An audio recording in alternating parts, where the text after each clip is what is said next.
السلام علیکم ورحمۃ اللہ نحمدہ ونصلی علی رسولہ الکریم اما بعد فاعوذ باللہ من الشیطان الرجیم بسم اللہ الرحمن الرحیم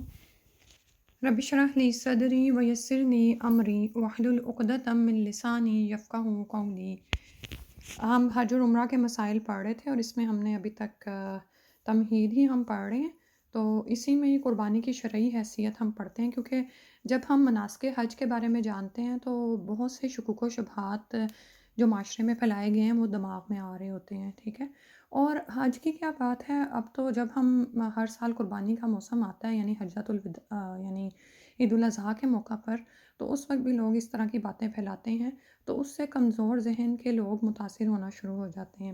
ٹھیک ہے۔ تو آج ہم اس کے بارے میں بھی انشاءاللہ اپنا شرح صدر کریں گے۔ تو ہم پڑھتے ہیں، صفحہ نمبر 24 ہے حج و عمرہ کے مسائل، قربانی کی شرعی حیثیت۔ علم دین سے ناواقفیت، مادہ پرستانہ ماحول اور ترقی پسندانہ افکار کی یلغار نے مل جل کر مسلمانوں کا ایمان اس قدر کمزور بنا دیا ہے کہ اسلام کی خاطر جذبہ احسار آہستہ آہستہ مفقود ہوتا چلا جا رہا ہے۔ یعنی اسلام کی خاطر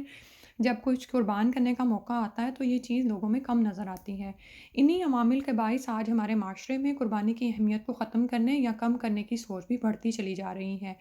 کہا جاتا ہے کہ کروڑوں کا سرمایہ محض قربانی پر ضائع کرنے کی بجائے اگر یہی سرمایہ قومی ترقی اور رفع عامہ کے کاموں پر صرف کیا جائے تو نہ صرف ملک کی ترقی کے لیے سود مند ہوگا بلکہ اجر و ثواب کا باعث بھی ہوگا۔ تو دیکھتے ہیں اس بات کی کیا حقیقت ہے، ٹھیک ہے۔ اولاً پہلی بات یہ ہے کہ جیسا کہ انہی صفحات میں بتایا گیا ہے کہ قربانی دراصل یادگار ہے اس عظیم الشان تاریخی واقعے کی جس میں ابو الانبیاء سیدنا حضرت ابراہیم علیہ السلام نے اللہ تعالیٰ کی رضا کے لیے اپنے جوان بیٹے کے گلے پر چھری چلا دی تھی۔ اللہ تعالیٰ نے ان کے اس جذبہ فداکاری کو یوں شرف قبولیت بخشا کہ بیٹے کی جگہ ایک مینڈھا بھجوا کر حضرت اسماعیل علیہ السلام کی جان بچا لی۔ اسی لیے رسول اللہ صلی اللہ علیہ وسلم نے عید الاضحیٰ کی قربانی کو سنت ابراہیمی قرار دیا ہے۔ احمد ابن ماجہ کی روایت ہے، اور میں اگلے دن ہی اس بارے میں جو آیات سن رہی تھی تو مجھے یعنی دل پہ عجیب سا اثر ہوا کہ جس عمر میں ابراہیم علیہ السلام سے بیٹے کی قربانی مانگی گئی ہے وہ آپ کے بیٹے کی وہ ایسی عمر ہوتی ہے کہ آپ اس کو پھلتا پھولتا بڑھتا دیکھ کر خوش ہو رہے ہوتے ہیں، اور پھر بیٹا بھی وہ جو اتنی یعنی دعاؤں کے بعد اور اتنی ادھیڑ عمر میں حاصل کیا گیا ہو، یعنی ملا ہو، ٹھیک ہے۔ تو اسی بارے میں قرآن پاک میں کیا آتا ہے وہ آیات تلاوت کرتے ہیں۔ فرمایا کہ ھذا لبلاء مبین، کہ یہ یقیناً ایک بہت بڑی آزمائش تھی۔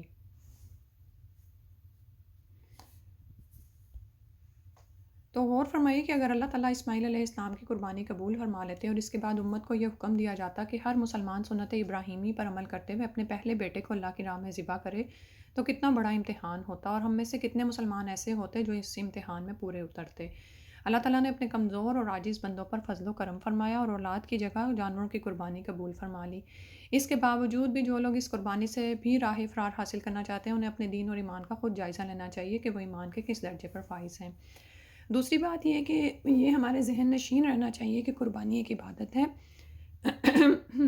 اور اس کا مقصد صرف اور صرف اللہ تعالیٰ کی رضا حاصل کرنا ہے۔ اللہ اور اس کے رسول صلی اللہ علیہ وسلم کے بتائے ہوئے طریقے کے مطابق اللہ تعالیٰ کی رضا حاصل کرنے کے لیے خرچ کی جانے والی رقم کو نہ تو ضیاع قرار دیا جا سکتا ہے اور نہ ہی عبادت کی اس معینہ شکل کو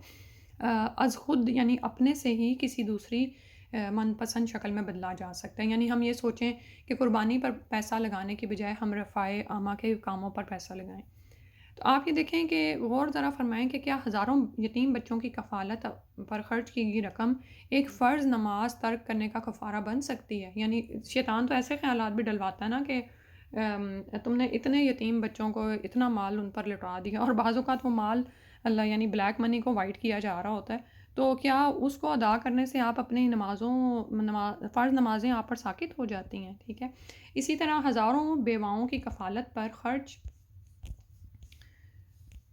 کی گئی رقم ایک فرض روزہ ترک کرنے کا کفارہ بن سکتی ہے؟ کیا ہزاروں مریضوں کی صحت کے لیے خرچ کی گئی رقم ترک حج کا کفارہ بن سکتی ہے؟ ہرگز نہیں۔ اسی طرح قومی ترقی اور رفع عامہ پر خرچ کی گئی لاکھوں روپے کی رقم اللہ کی راہ میں جانوروں کا خون بہانے کا کفارہ کبھی نہیں بن سکتی، ٹھیک ہے۔ تو ہمارے ذہن میں صرف یہ بات اگر آ جائے نا کہ اللہ سبحانہ و تعالیٰ ہمارے خالق ہیں، مالک ہیں، معبود ہیں، انہوں نے ہمارے لیے جو احکامات صادر کیے ہیں اسی میں ہی ہمارے لیے بھلائی ہے۔ اگر انہیں ان کی حکمت ہمیں سمجھ نہیں آتی تو اس میں ہمیں اپنے ایمان کا جائزہ لینا چاہیے، ٹھیک ہے؟ تو اللہ سبحانہ وتعالیٰ سے دعا ہے کہ اللہ سبحانہ وتعالیٰ ہمیں اپنے احکامات پر عمل کی توفیق دے دیں اور ہمیں اس میں شکوک و شبہات میں پڑنے سے بچائیں۔ تیسری بات یہ ہے کہ قربانی کے معاملے میں رسول اکرم صلی اللہ علیہ وسلم کا اسوہ حسنہ بھی پیش نظر رہنا چاہیے۔ رسول اکرم صلی اللہ علیہ وسلم نے مدینہ منورہ میں 10 سال قیام فرمایا۔ اس سارے عرصہ میں آپ صلی اللہ علیہ وسلم نے ایک مرتبہ بھی قربانی ترک نہیں فرمائی، حتیٰ کہ دوران سفر بھی آپ صلی اللہ علیہ وسلم قربانی کا اہتمام فرماتے۔ عبداللہ بن عباس رضی اللہ عنہما فرماتے ہیں، ہم ایک سفر میں نبی کریم صلی اللہ علیہ وسلم کے ساتھ تھے، عید الاضحیٰ آ گئی اور ہم لوگ ایک گائے میں 7 اور ایک اونٹ میں 10 آدمی شریک ہوئے۔ ترمذی کی روایت ہے، یعنی ایک گائے میں 7 حصے ڈالیں گے اور ایک اونٹ میں 10 حصے ڈالیں گے۔ حجۃ الوداع کے موقع پر رسول اللہ صلی اللہ علیہ وسلم نے 100 اونٹ قربان فرمائے، جو آپ صلی اللہ علیہ وسلم نے علی رضی اللہ عنہ کو حکم دے کر یمن سے منگوائے، اور پھر یوم النحر جیسے مصروف ترین دن میں 63 اونٹ رسول اللہ صلی اللہ علیہ وسلم نے اپنے دست مبارک سے ذبح فرمائے۔ آپ یہ دیکھیں کہ آج ہمیں صرف ایک فون یا ایک کلک کرنا پڑتا ہے اور قربانی آپ کی ہو جاتی ہے۔ تو اگر یہ فریضہ اتنا ہی غیر اہم ہوتا تو آپ نے تو اپنے زمانے میں یوم النحر کے مصروف ترین دن میں، ٹھیک ہے، اور وہاں پر جیسے قربانیاں ہوتی تھیں اس میدان میں، اور 63 اونٹ آپ صلی اللہ علیہ وسلم نے اپنے دست مبارک سے ذبح فرمائے ہیں۔ اونٹ ذبح کرنے میں یقیناً صحابہ کرام رضی اللہ عنہم نے بھی آپ صلی اللہ علیہ وسلم کی معاونت فرمائی ہوگی۔ اس کے باوجود اونٹ کو قربانی کی جگہ لانا، اسے باندھنا، اسے ذبح کرنا اور پھر اسے گرانا، اس سارے عمل پر استعمال کیا گیا وقت اگر کم سے کم 5 منٹ فی اونٹ شمار کیا جائے، تب بھی آپ صلی اللہ علیہ وسلم نے اس کام پر 5 گھنٹے 15 منٹ صرف فرمائے۔ سبحان اللہ! اور فرمائیے، وہ ذات جو زندگی کا ایک لمحہ بھی ضائع کیے بغیر ہر وقت امت کو دینی مسائل اور احکام سکھانے میں مصروف رہتی ہو، اس کا ایسے موقع پر جبکہ 1,24,000 یا 40,000 صحابہ کرام رضی اللہ عنہم کا مجمع ارد گرد موجود تھا، یعنی 1,24,000 یا 1,40,000، تو جسے آپ صلی اللہ علیہ وسلم خود فرما رہے تھے، خذوا عنی مناسککم، یعنی مجھ سے حج کے طریقے سیکھو۔ آپ صلی اللہ علیہ وسلم کا قربانی کے لیے اتنا لمبا طویل وقت نکالنا اور اتنی مشقت اٹھانا یقیناً ایک غیر معمولی فعل تھا۔ اس واقعے کا اگر حیات طیبہ کے معاشی پہلو سے جائزہ لیا جائے تو قربانی کی اہمیت کہیں زیادہ بڑھ جاتی ہے، ٹھیک ہے۔ مدنی زندگی میں ایک طرف تو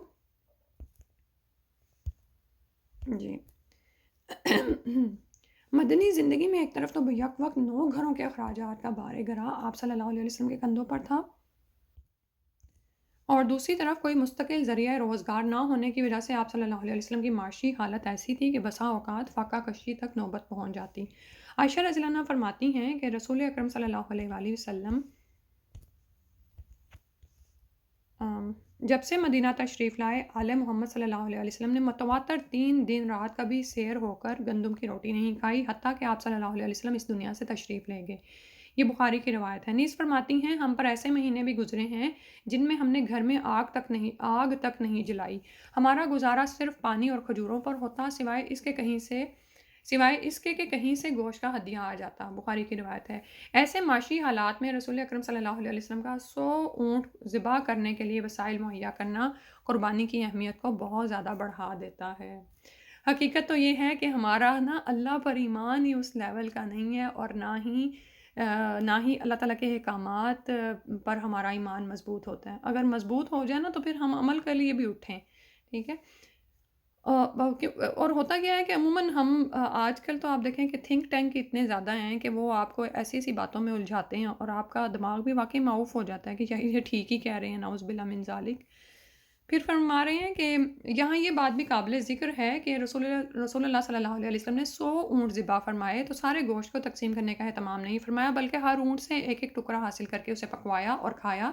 جس کا مطلب یہ ہے کہ قربانی کے گوشت کا تقسیم نہ ہو سکنا قربانی نہ کرنے کا جواز نہیں بن سکتا۔ قربانی کا گوشت تقسیم ہو یا نہ ہو، استعمال میں آئے یا نہ آئے، اس سے قربانی کی اہمیت کسی صورت بھی کم نہیں ہوتی۔ یہ بات وہ اس لیے کر رہے ہیں کہ لوگوں نے قربانی سے بچنے کے لیے مختلف حجتیں اور دلیلیں رکھی ہوئی ہیں اپنے پاس، اور یہی مطلب ہے اللہ تعالیٰ کے ارشاد مبارک کا، لَن يَنَالَ اللَّهَ لُحُومُهَا وَلَا دِمَاؤُهَا وَلَٰكِن يَنَالُهُ التَّقْوَىٰ مِنكُمْ۔ سورہ حج کی آیت نمبر 37 ہے، اللہ تعالیٰ کو قربانیوں کے گوشت اور خون نہیں پہنچتے بلکہ تمہارا تقویٰ پہنچتا ہے۔ آخر میں قربانی کی استطاعت رکھنے کے باوجود قربانی نہ کرنے والوں کے بارے میں رسول اکرم صلی اللہ علیہ وسلم کا ارشاد مبارک بھی پڑھ لیجئے۔ ارشاد نبی صلی اللہ علیہ وسلم ہے، جو شخص قربانی کی استطاعت رکھتا ہو پھر بھی قربانی نہ کرے وہ نماز عید کے لیے ہماری عیدگاہ کے قریب بھی نہ آئے۔ مسند احمد کی روایت ہے۔ بس اللہ اور یوم آخر پر ایمان رکھنے والوں کے لیے رسول اکرم صلی اللہ علیہ وسلم کی ذات مبارک میں بہترین نمونہ ہے کہ وہ دل و جان سے ان کی پیروی اور اتباع کریں۔ اور یہاں پر تھوڑا سا جو پوائنٹ اوپر اسٹائرک کیا ہوا تھا وہ دیکھ لیتے ہیں کہ یاد رہے کہ قربانی کا گوشت تقسیم کرنا فرض یا واجب نہیں۔ اگر کہیں قربانی کا گوشت تقسیم کرنا ممکن نہ ہو یا کسی خاندان کے افراد اتنے زیادہ ہوں کہ وہ سارا گوشت خود استعمال کرنا چاہیں تو ایسا بخوشی کر سکتے ہیں۔ قربانی کا گوشت عزیز و اقارب اور مساکین و فقراء میں تقسیم کرنا باعث اجر و ثواب ہے، لیکن گوشت 3 حصوں میں تقسیم کر کے ایک اپنے لیے، ایک عزیز و اقارب کے لیے اور ایک فقراء کے لیے مختص کرنا سنت سے ثابت نہیں ہے۔ یعنی یہ آپ کی اپنی ایک رائے ہو سکتی ہے۔ اس کے بعد فرمایا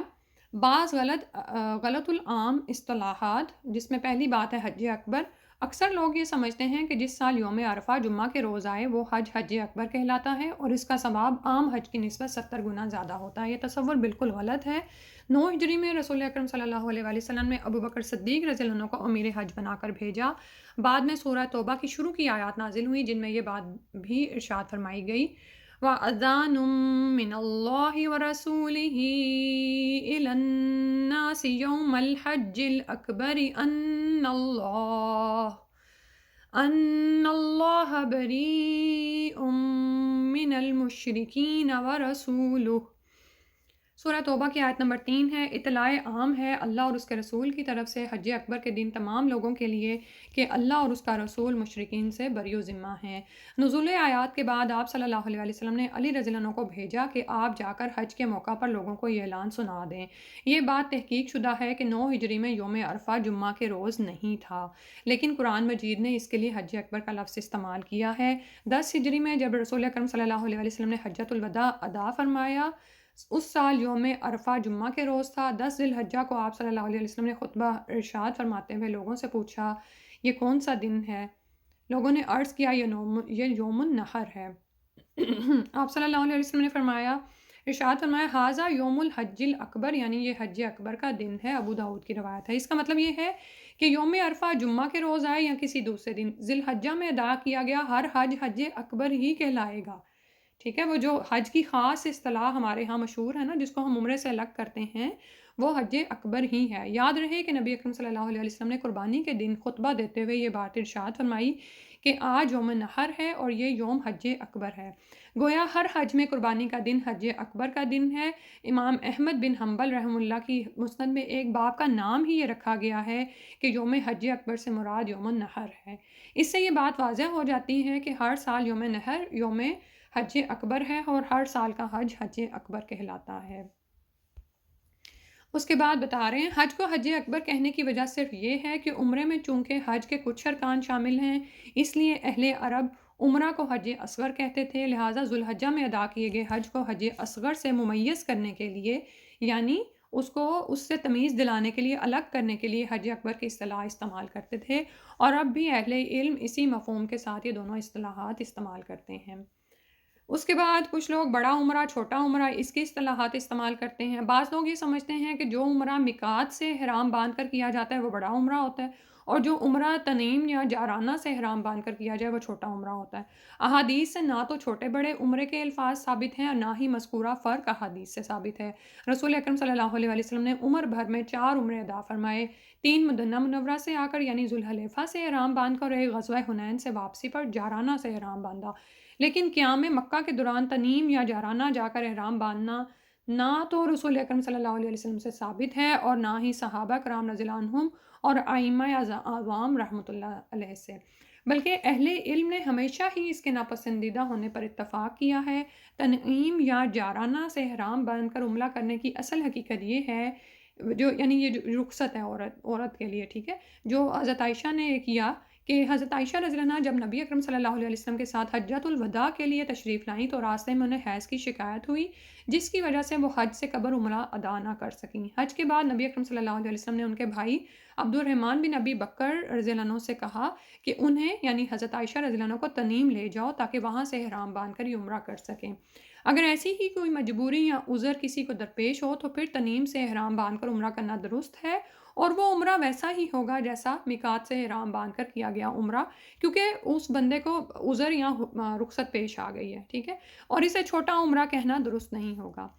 اس کے بعد روضہ شریف، بیشتر لوگ رسول اکرم صلی اللہ علیہ وسلم کی قبر کو روضہ شریف کہہ کر پکارتے ہیں، حالانکہ وہ دراصل حجرہ شریفہ ہے جو ام المومنین سیدہ عائشہ رضی اللہ عنہا کا گھر ہوا کرتا تھا، اور اب اسی جگہ پر آپ صلی اللہ علیہ وسلم کی قبر مبارک ہے، کیونکہ آپ جانتے ہیں نا کہ نبی کی وفات جہاں پر ہوتی ہے اسے وہیں پر ہی دفنایا جاتا ہے۔ نبی اکرم صلی اللہ علیہ وسلم نے جس مقام کو روضہ کا نام دیا ہے وہ آپ صلی اللہ علیہ وسلم کے گھر اور آپ صلی اللہ علیہ وسلم کے منبر کے درمیان والی جگہ ہے، جسے اب سفید سنگ مرمر کے ستونوں سے ممیز کیا گیا ہے، یعنی اس کو الگ کر کے واضح کیا گیا ہے، اور جہاں ہمیشہ سفید رنگ کے قالین بچھے رہتے ہیں، جس کے بارے میں آپ صلی اللہ علیہ وسلم کا ارشاد مبارک ہے، غور سے سنیں، ما بین بیتی و منبری روضۃ من ریاض الجنہ، یعنی میرے گھر اور میرے منبر کی درمیانی جگہ جنت کے باغیچوں میں سے ایک باغیچہ ہے۔ بخاری و مسلم کی روایت ہے، یعنی صحیحین میں یہ روایت آئی ہے۔ یہاں بیٹھ کر نماز پڑھنا، تلاوت کرنا اور ادعیہ، اذکار اور توبہ استغفار کرنا بہت زیادہ اجر و ثواب کا باعث ہے۔ اس کے بعد پڑھتے ہیں جمرات اور شیطان۔ جمرات یا جمار جمرہ کی جمع ہے، جمرہ کا مطلب ہے کنکری۔ منع میں تھوڑے تھوڑے فاصلے پر 3 ستون تعمیر کیے گئے ہیں جنہیں حاجی دوران حج باری باری ساتھ ساتھ کنکریاں مارتے ہیں،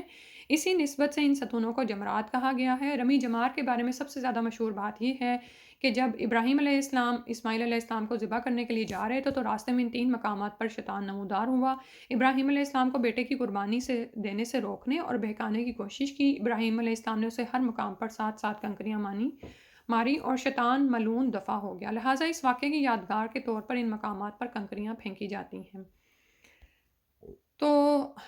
اس واقعے کے حوالے سے بیشتر لوگ جمرات کو شیطان کہتے ہیں۔ جمرہ عقبہ کو بڑا شیطان، جمرہ وسطیٰ کو درمیانہ شیطان اور جمرہ اولیٰ کو چھوٹا شیطان کہا جاتا ہے، اور ان جمرات کو کنکریاں مارتے ہوئے یہ سمجھا جاتا ہے کہ یہ کنکریاں شیطان کو ماری جا رہی ہیں۔ یہی وجہ ہے کہ اس مقام پر لوگوں میں ایک ناقابل بیان جنونی کیفیت پیدا ہو جاتی ہے۔ لوگ ہلڑ بازی، شور و غل اور ہنگامہ کرتے ہوئے اور شیطان کو لعن طعن اور گالی گلوچ کرتے ہوئے پائے جاتے ہیں، اور جمرات پر چھوٹے بڑے پتھروں کے علاوہ جوتے تک پھینکے جاتے ہیں اور سمجھتے ہیں کہ سامنے ستون کی شکل میں شیطان کھڑا ہے جس کی تذلیل اور رسوائی ہو رہی ہے۔ تو اس کو دیکھ لیتے ہیں کہ اس کی کیا حقیقت ہے، نعوذ باللہ من ذالک۔ کہ پہلی بات یہ ہے کہ ابراہیم علیہ السلام سے منسوب مذکورہ واقعہ مسند احمد میں عبداللہ بن عباس رضی اللہ عنہما کے قول کی حیثیت سے دیا گیا ہے۔ کوشش کے باوجود ہمیں اس موقف کے حق میں کوئی مرفوع حدیث نہیں مل سکی، لہٰذا محض حضرت عبداللہ بن عباس رضی اللہ عنہ کے اس قول کی بنیاد پر رمی جمار کو مذکورہ واقعہ سے منسوب کرنا مشکل ہے، اور ممکن ہے کہ حضرت عبداللہ بن عباس رضی اللہ عنہما نے یہ بات کعب بن احبار سے سنی ہو جو کہ یہودی عالم تھے اور مسلمان ہو گئے تھے، واللہ عالم بالصواب۔ حضرت عبداللہ بن عباس رضی اللہ عنہ کی اس روایت کو اگر درست بھی تسلیم کر لیا جائے تب بھی زیادہ سے زیادہ اس سے بات جو اخذ کی جا سکتی ہے وہ یہ ہے کہ رمی جمار ابراہیم علیہ السلام کے مذکورہ واقعہ کی یادگار ہے، لیکن اس سے جمرات کو شیطان قرار دینے اور جمرات پر رمی کو شیطان پر رمی قرار دینے کا جواز تو پھر بھی ثابت نہیں ہوتا، کیونکہ ہمیں ایسی کوئی بات سنت سے نہیں ملتی۔ اور اسی طرح جو کچھ چیزیں اس کے بارے میں پائی جاتی ہیں کہ وہ یہاں پر جو آپ اس پیج پر دیکھیں نیچے آ رہی ہیں، رمی جمار کے بارے میں 2 موقف اور بھی ہیں۔ ایک یہ کہ رسول اللہ صلی اللہ علیہ وسلم کی ولادت باسعادت سے چند قبل دن جو واقعہ فیل پیش آیا تھا، جس میں وادی منع اور مزدلفہ کے درمیان وادی محصر میں اللہ تعالیٰ نے پرندوں کے ذریعے چھوٹے چھوٹے کنکر ابرہہ کے لشکر پر پھینکے اور اسے تباہ کر دیا۔ یہ رمی جمرات اسی واقعے کی یادگار ہے۔ دوسرا موقف یہ ہے کہ رمی کا معنی تیر پھینکنا بھی ہے اور جمار کا مطلب متحد اور متفق لوگ بھی ہے، لہٰذا حج کے دوران پوری امت مسلمہ کا متحد ہو کر ایک جگہ رمی کرنا اس بات کا اعلان ہے کہ وہ کفر و شرک کے خلاف عملی جہاد کرنے کے لیے بروقت تیار ہیں۔ دونوں باتوں کے حق میں نہ تو قرآن مجید کی کوئی آیت ہے اور نہ ہی کوئی حدیث، نہ ہی کسی صحابی کا قول، بلکہ خالص ذہنی اختراع ہے، یعنی لوگوں کی اپنے دماغ کی ایجاد کردہ ہے، لہٰذا دونوں باتوں کو قبول عام حاصل نہیں ہو سکا۔ یہاں پر رک کر ایک بات کو سمجھ لیں، عموماً ہماری حالت پتہ کیا ہے، ہم دین پر عمل کرنے کے بجائے دین میں بحث کرنے کے لیے ایسی باتیں نکالتے ہیں، اور پھر وہی اب اگر جیسے ابھی پڑھا نا ہم نے کہ بنی اسرائیلی روایت سے اگر کوئی چیز آئی ہوتی ہے یا کہیں سے ہمارے ذہن میں سننے کے لیے کوئی بات پڑ جاتی ہے تو ہم اس کے پیچھے پڑ جاتے ہیں، ٹھیک ہے، حالانکہ ہماری زندگی کا مقصد یہ نہیں ہے۔ ہماری زندگی کا مقصد یہ ہے کہ ہم ایمان لا کر اعمال صالح کریں، کرنے کے کام کی طرف متوجہ ہوں۔ جیسے ابھی کچھ ہی دن پہلے اپنے بیٹے سے ہی میری یہ بات چل رہی تھی کہ مجھے اس بات پر فورس کر رہا تھا کہ چونکہ زلیخا نے توبہ کر لی تھی تو یوسف علیہ السلام کی اس سے شادی ہو گئی تھی۔ اچھا، میں نے اس کو خیر ایک دو دلیل دی، لیکن پھر میں اس کے بعد چپ کری، لیکن میں اس کو یہی سمجھانے کی کوشش کر رہی تھی کہ دیکھیں، اگر یوسف علیہ اول تو میں نہیں مانتی کہ انہوں نے کی ہوگی، کیونکہ ہم جانتے ہیں کہ انبیاء کے جو زوجیت میں آتی ہیں خواتین، وہ اپنے یعنی کردار کے لحاظ سے باصیرت ہوتی ہیں، اور اسی طرح جیسے نوح علیہ السلام اور لوط علیہ السلام کی بیویوں کے بارے میں آتا ہے نا، انہوں نے بھی اپنے خامندوں کے خاص حق زوجیت میں بے وفائی نہیں کی تھی، بلکہ خامند جو پیغام دے رہے تھے نا توحید کا، اس میں وہ بے وفائی کرنے والی تھی اور کافروں کے ساتھ مل گئی تھیں، ٹھیک ہے؟ تو اب لیکن بات پھر وہیں پر آ جاتی ہے کہ کیا ہمیں اس بات سے فرق پڑے گا؟ ٹھیک ہے، عمل کی بات ہمیں یوسف علیہ السلام کے واقعے میں کتنے زیادہ عمل کے پوائنٹس ہیں، اور خاص طور پر یوسف علیہ السلام کا محسن ہونا، اور پھر اللہ سبحانہ تعالیٰ نے جو انہیں برکتیں عطا فرمائیں۔ تو یہاں پر بھی آپ یہ دیکھیں کہ مناسک حج جو آپ کو کرائے جا رہے ہیں، کچھ چیزوں کی حکمت واضح ہوتی، سمجھ آ جاتی، کچھ کی نہیں آتی، تو اس سے خود سے کوئی چیز اخذ کر لینا اور پھر اسے لوگوں میں عام کرنا، اس بات سے انسان کو بچنا چاہیے، نعوذ باللہ من ذالک۔ تو حاصل کلام یہ ہے کہ جمرات کو شیطان کہنا، جمرات پر رمی کو شیطان پر رمی تصور کرنا بالکل غلط اور بے بنیاد ہے۔ صحابہ کرام، تابعین اور تبع تابعین، ائمہ اعظام میں سے کسی سے بھی جمرات کے بارے میں ایسا سمجھنا ثابت نہیں۔ رمی جمار کے بارے میں جو بات صحیح احادیث سے ثابت ہے وہ یہ ہے کہ جس طرح طواف، سعی، قربانی، وقوف عرفات اور وقوف مزدلفہ عبادات ہیں، اسی طرح رمی جمار بھی ایک عبادت ہے جس کا مقصد اللہ تعالیٰ کا ذکر، عظمت اور کبریائی بیان کرنا ہے۔ یہی وجہ ہے کہ ہر کنکری پھینکتے وقت اللہ اکبر کہنے کا حکم دیا گیا ہے۔ جمرہ وسطیٰ اور جمرہ اولیٰ کو کنکریاں مارنے کے بعد قبلہ رخ کھڑے ہو کر دعائیں مانگنے کا حکم بھی ہے۔ امام ابن تیمیہ رحمہ اللہ نے 10 ذی الحجہ کو جمرہ عقبہ کی رمی کو منع کا تحیہ قرار دیا ہے۔ ان کے نزدیک دوران حج یوم نحر کو نماز عید نہ پڑھنے کی وجہ صرف یہ ہے کہ جس طرح مسجد الحرام میں طواف تحیہ ادا کرنے کے بعد 2 رکعت نماز تحیۃ المسجد ادا کرنے کی ضرورت باقی نہیں رہتی، اسی طرح رمی جمرہ عقبہ کے بعد نماز عید کی ضرورت باقی نہیں رہتی، فتاوی ابن تیمیہ۔ لہٰذا ہر حاجی پر لازم ہے کہ وہ رمی جمار کے وقت اسی متانت، وقار اور نظم و ضبط کو برقرار رکھے جو متانت، وقار اور نظم و ضبط طواف، سعی، وقوف عرفات اور وقوف مزدلفہ کو سمجھتے ہوئے ملحوظ رکھا جاتا ہے۔